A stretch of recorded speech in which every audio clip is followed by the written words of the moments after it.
If you think that the algorithm is the reason that your content isn't getting views, I have some news for you. The algorithm and social platforms doesn't reward you just for posting, it rewards you for keeping people watching. Watch time, as I've said for years, is the only metric that really matters when it comes to getting more views in the algorithm, because the more time you can keep people on the platform, the more time you keep people watching, the more money the platforms make, because the longer people are on the platform, the more ads they can show them. Your focus needs to be getting people to watch your entire video, not understanding the algorithm, not understanding, how to get views and how to chase these different trends on the platform. Your only focus needs to be, how can I get people to watch the entirety of my video?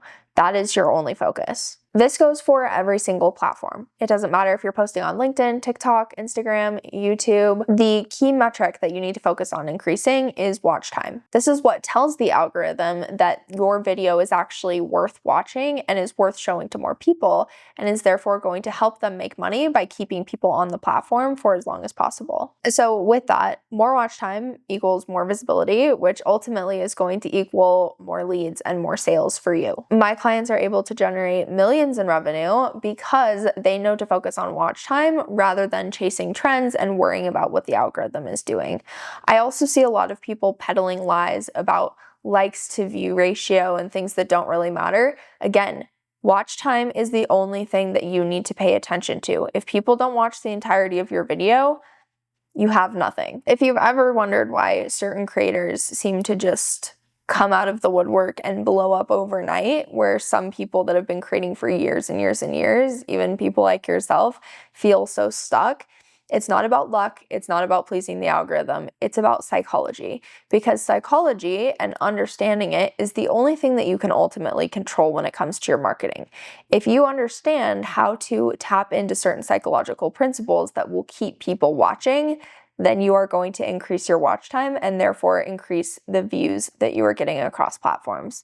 We have one client that started working with us about a month ago. She had worked with us previously, and when she came back, she was making $10,000 per month and was really limited on the amount of leads that were coming through.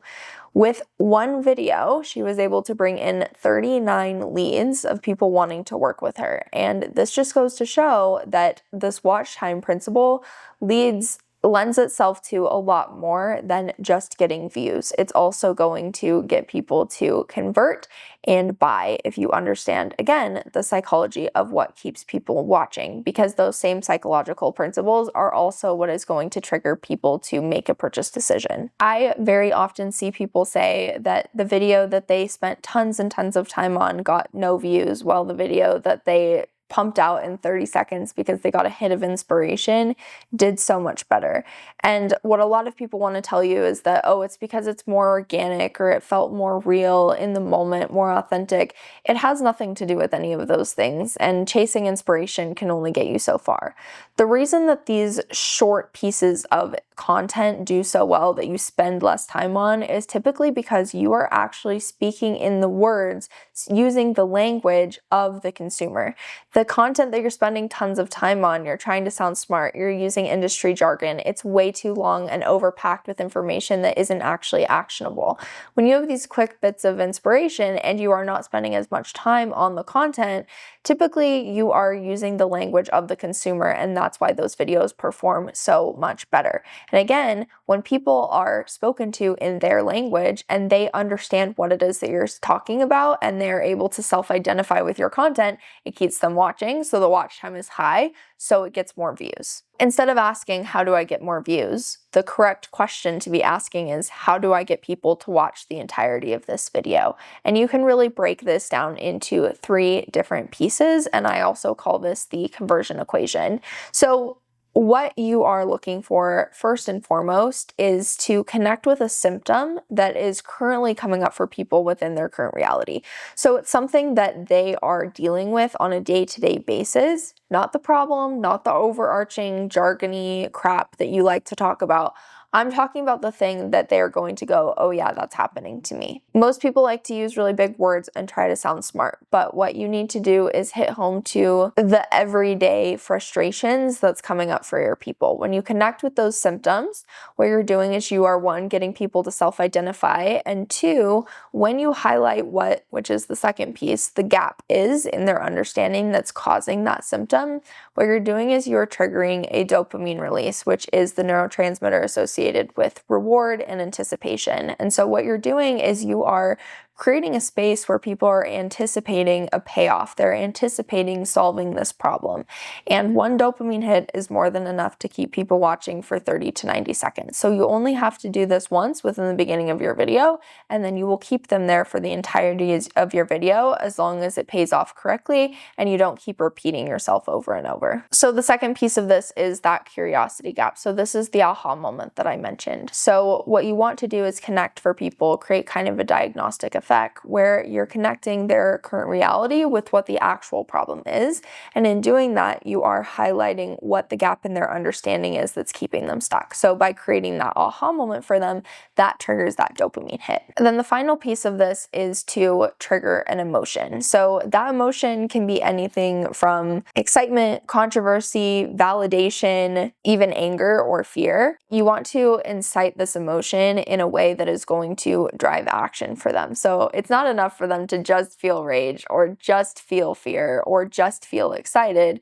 It needs to be directed towards something. And so if you're wording your video right, you're directing them towards actually solving that problem for themselves. Like I mentioned, the client that was able to bring in 39 leads from a single piece of content, the biggest thing that shifted for her was, instead of creating content that's hyper educational and was getting a good amount of views, we shifted to focusing on retention. And so when we look at the different elements of that conversion equation that is going to get somebody to self-identify, trigger that dopamine release, and then jump into action, when we infuse that into her content using the same topics and teachings that she was already using, but in framing the video differently so that we're tapping into those psychological elements, not only were the views quadruple what they were before, but the engagement and the action coming out of that video, i.e. leads and application, was 10 times the amount it was before. Now, it's important to remember with your content that people don't really remember what you say, they remember how you made them feel. And so eliciting that emotional response is the number one most important thing you can do in your content,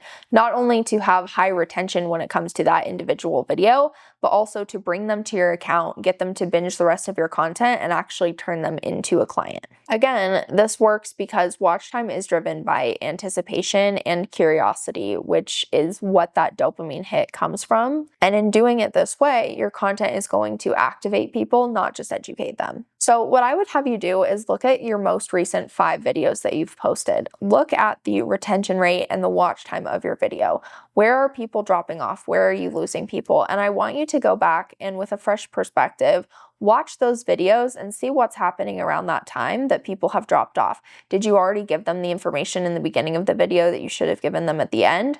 Were you repeating yourself and just kind of saying the same thing several times in different ways, and the video could have actually been much shorter? Or maybe people are dropping off in the first 3 seconds of your video, so your hook isn't effective.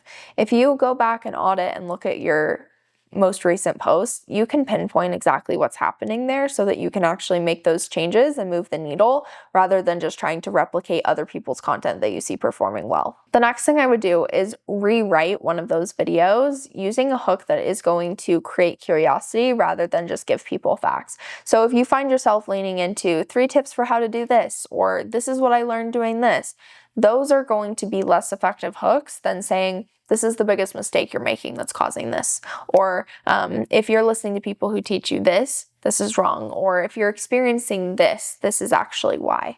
Those types of videos that, again, create that curiosity gap and highlight a gap in their understanding or a gap in their knowledge that is actually causing them to continue to be stuck where they are, those are going to be 10 times more impactful than anything you've posted previously. As always, if this video was helpful for you, be sure to subscribe to the channel and leave any questions you have in the comments below. My DMs are also always open on Instagram at kenda.laney, and if you want to see some of the things that I talked about in this video in action, it's literally all of the content that I post, so if you head over to my Instagram, you can see some live examples. That's all for this video. I'll see you in the next one.